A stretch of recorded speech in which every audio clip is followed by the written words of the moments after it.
Now, why Bolt Company is thriving in African countries? Why Bolt are doing well than their competitors? Why Bolt as a company is really thriving in African markets? Once they join somewhere, everyone finds it difficult to compete with Bolt. Why is it that Bolt, even when the drivers are complaining, but the customers are proud? Bolt really understand this business better. Now, all I know about Bolt is that, first of all, once Bolt join the market, a country, first they try to understand what people like, and Bolt are fast learners. Bolt really try to learn faster than any other company. They try to understand, even though they might not go to the ground, but they will use the statistics to understand what the market wants and what the country want, what the customers want. So even when the drivers are complaining, they can complain, but they will still go to work because they want to earn. So Bolt work hard to make customers satisfied and happy, even sometimes by selling lies and all that. And I'm going to explain to you.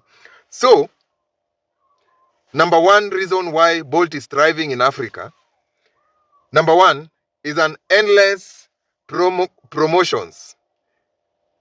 Ever since I knew Bolt, they have always gave promotions. Even today, they have been here for years, but they still have promos.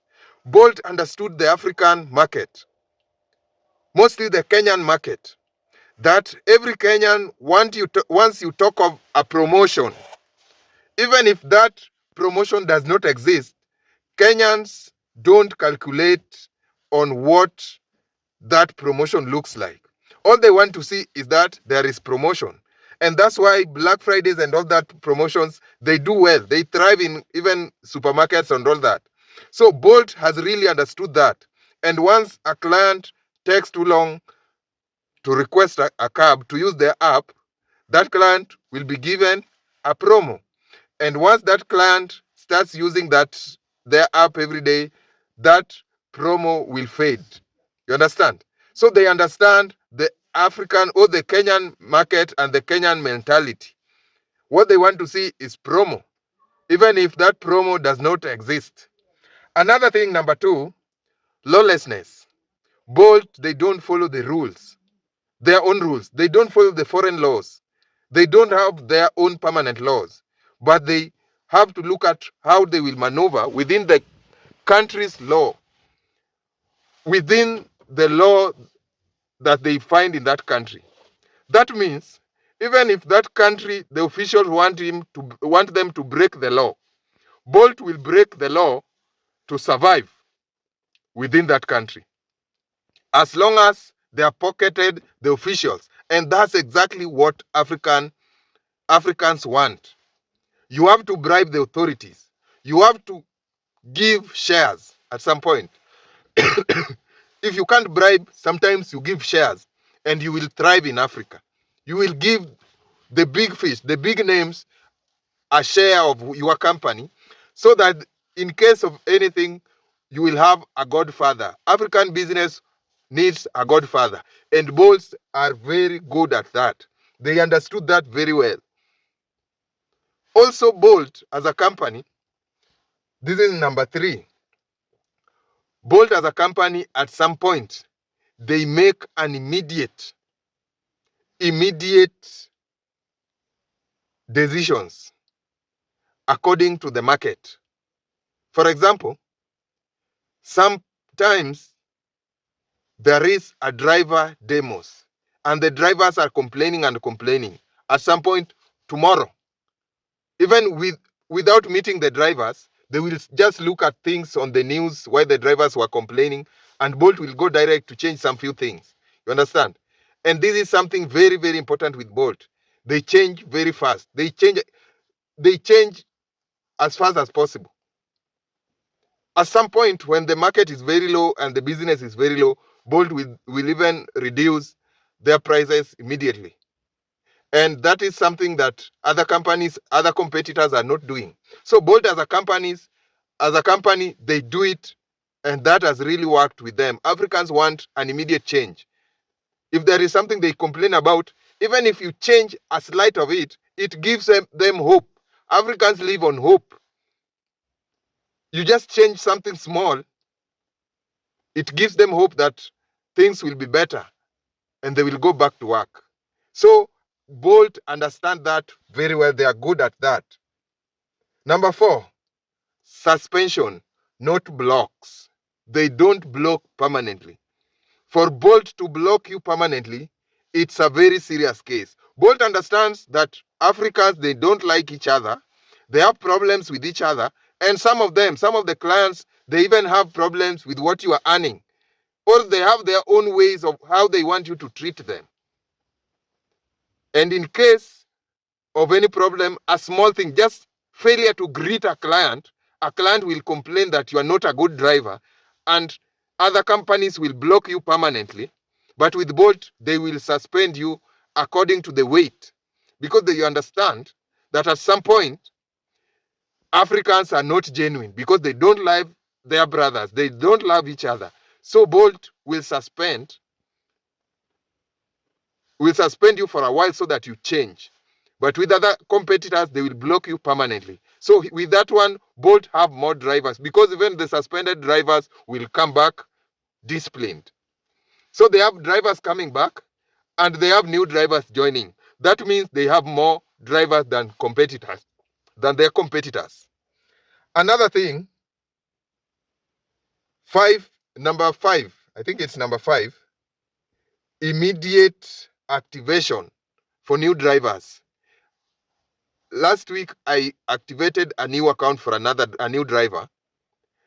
No nothing, only the document. No appointment, you don't visit the office. It is just you and you alone. You send the documents, they approve everything, and everything goes to plan, and you are on the road. In fact, they congratulate you. Congratulations, you are now ready to get on the road with Bolt. With other companies, you have to go to the office, and sometimes the office is very far. You don't know where the office is. Bolt, they understood that, and everything is just open. They understand that some Africans are very lazy. They don't want to go to those offices. Some are even afraid. They feel like maybe in those offices people will be speaking languages that they don't understand. So they don't want to go to those offices. Some of them also, has gone to a car loan and he has paid everything. And now what he wants is to earn. He doesn't have that money to go to the office. Bolt will activate you immediately. At the fingertips, immediately. Once the documents are okay, immediately. This one makes Bolt ahead. Because as you wait to go to other offices, you already have Bolt. So will you go to another office, or you will start earning? Most drivers, once they activate Bolt, they forget about the rest, including me. I've not gone to Uber offices only because they want me to go there. Well, I've come from work. I have an app to work with. Why am I going to the office? So that is also another thing that Bolt understood very well, and it is working very well with them. Number 6, they don't remove cars. They understand the African economy. Bolt, as long as your car is working and they can see you are completing rides, they don't have that policy of removing cars. Oh, we are moving old cars, we are removing, 2015 cars, we are not going to have this. No. With Bolt, once they can see you are completing rides on time and punctual, they don't care whether it's an old car. That's why some drivers, they prefer using their same old cars that have been removed by Uber, but now they switch off Uber and work with Bolt. That means Bolt will have most drivers than Uber, and that means convenience. If you request Bolt, you will find your driver at your door, very close. But if you request Uber, you will find your ride far from you. It will take time for the driver to arrive. And that's why Bolt is thriving in Africa. Last but not least, which I've explained, many drivers. Bolt have all kinds of drivers. Bolt have suspended drivers coming back. Bolt have those drivers that their cars have been removed from other companies like Uber, because Uber is the major competitor. They remove a car, but Bolt still accept that car. That means this driver, if he has no alternative of getting a newer car, this driver will work with Bolt. That means more drivers. So these are some of the things that Bolt is thriving on. Bolt really understand what is happening on the ground. Another thing that I can add about Bolt, Bolt will always find drivers, officials, you understand, representatives. Bolt will call them and talk to them, and at some point, I think, to my thought, this is not a verified information, but at some point, in case there is a problem with the drivers, they call the representatives and they give them something, kakitu kidogo, and the officials will now end that demonstration. And that's how Africa works. You deal with the few, you kill the majority, and the majority will shut up because you have the few at your pocket. Bolt understand that very well than other companies, and that's why they thrive in Africa. Other companies, they just want to use their policies. Hello guys, please, if this video is important to you, I always post such videos almost daily. So if this video is very important for you, please subscribe to our channel, give us a like, leave us a comment, and also tell us something that you feel we can talk about. Thank you.